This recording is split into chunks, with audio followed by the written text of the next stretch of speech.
Hey everybody, Tim here with today's episode of Star Trek Deep Space Nine, Season 1, Episode 18, Duet. This is a good episode. It's a very dark episode. It's kind of a good indicator for just like what kind of series Deep Space Nine is, and it's a dark episode. So, and you can kind of tell it's an important episode because there's no subplot. It is just this story. So it starts out a little generic. A shuttle is coming in, and they say that they have a passenger that is infected with a disease called the Kalanora disease. And Kira, I wouldn't say gets excited, but kind of is intrigued because she knows anybody who's ever been diagnosed with this disease was part of a mining accident about 12 years ago. So she knows exactly who this is, which I think that's kind of weird personally. Like it's an interesting plot point where only people that were at this mining incident have this disease, but whatever. So she goes down, and it turns out to be a Cardassian, which, since this Cardassian has that disease, means that he was at that mine, which was actually like a prison camp for Bajor. And this is where it gets really kind of interesting because, like, a lot of kind of dark things there's not really a better word. I'm trying to come up with a better word, but a lot of things happened in the Next Generation, especially with like Tasha Yar, and she kind of talked about her home planet and the Violation episode, stuff like that.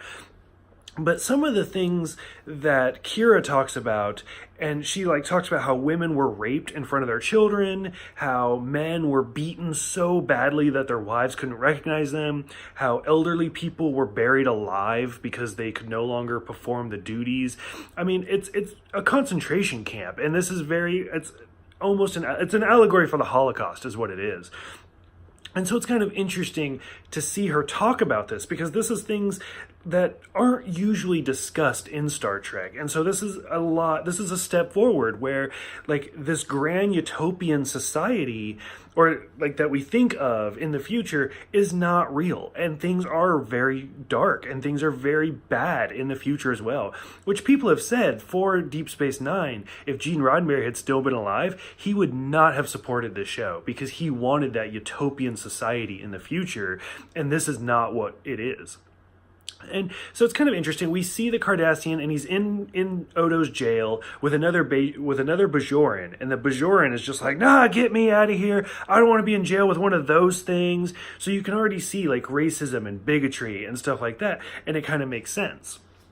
And you start to see a clash between Kira and Cisco, which is something we've already seen, where you have like this Bajoran space station, but it's being owned by the Federation. And they say like, oh, the Federation can leave at any point, but as soon as they do, you know that this space station is just going to get attacked and Cardassians are going to be all over it, and they're just going to basically go back to the way things were. So we have a lot of different politics and stuff going on here. Cisco does relent. He says go ahead and puts Kira in charge of the investigation instead of Odo.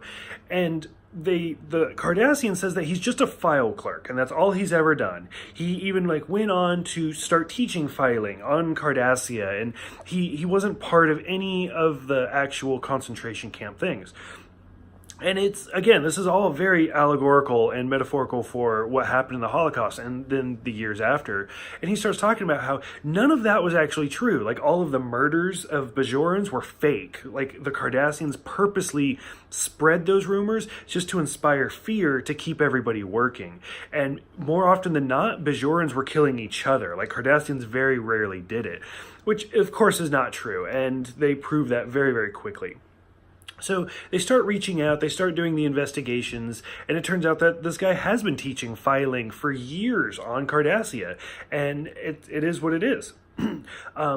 They get a picture from the camp, and they start looking it up, and it turns out that this guy is not the file clerk, that is somebody completely different, and this is Goldar, and he is like the butcher, like that's his nickname of this mine, and he was known for just slaughtering these Bajorins in the worst possible ways possible.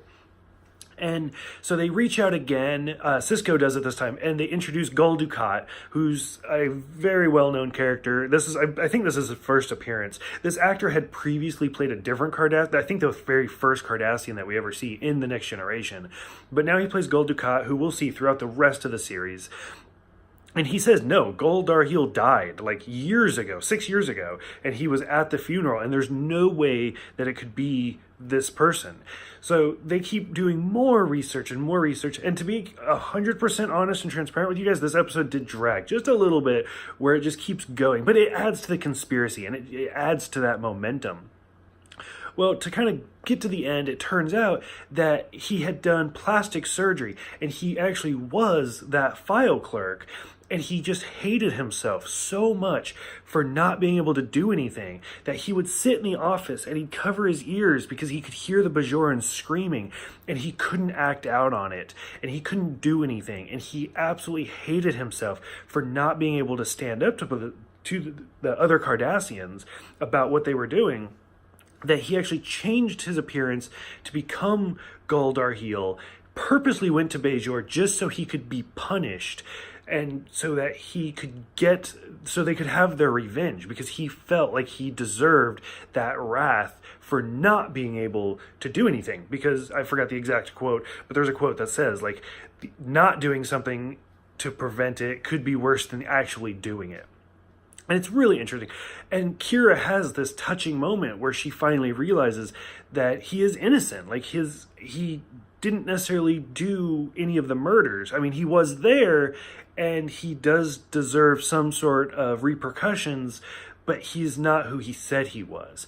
And so she's walking him out, and then that prisoner from earlier on who didn't even know who this guy was comes up and he stabs him in the back. And Kira's just like, that's not Goldar Heel, that's somebody else. And the guy's like, it doesn't matter who it is, it's a Cardassian. And then, again, you start to see this racism and this bigotry start to boil. It's a very powerful episode. And it's a very well done episode. The acting is superb. It's so well done. Usually this isn't the type of things that I like, and I've said that before, like, I don't usually like politics, which Deep Space Nine is very political, so some of these episodes are going to be kind of difficult for me to get through, but this episode's very, very well done. It's very touching, and it's just all around great. So for those who have seen this one, what did you guys think? Like, were you in complete favor of this? Did you think that it was drawn out? Did you like the conspiracy? Did you like the twist? Did you even see the twist that he was telling the truth all along, that he was a file clerk? Or were you just like, oh, whatever? Go ahead, let me know in the comments below. Thank you guys for everything. I appreciate every single one of you. Thank you guys for kind of being with me during these like cosmetic changes while I'm doing like the camera stuff, and I'm starting to work on some programs to actually add some more stuff going on. I will see you guys next time for the season 1 finale, In the Hands of the Prophets.